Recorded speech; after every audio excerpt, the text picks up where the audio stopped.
District police officer Vehari Mohammad Isa Khan का deputy commissioner Syed Asif Hussain Shah के हमरा सैलाब की सूरत हाल का जायजा लेने के लिए लुडन का दौरा।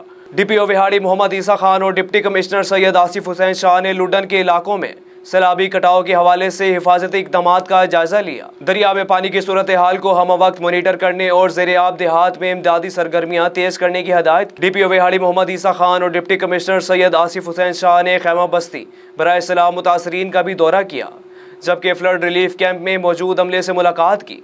मेडिकल कैंप में लोगों को इलाज मुआवजे की सहूलतें फरहमी के अमल को भी चेक किया। विहाड़ी पुलिस के जवान शहरियों को महफूज मकामात पर पहुंचाने और इमदादी सरगर्मियों में बढ़ चढ़ कर हिस्सा ले रहे हैं।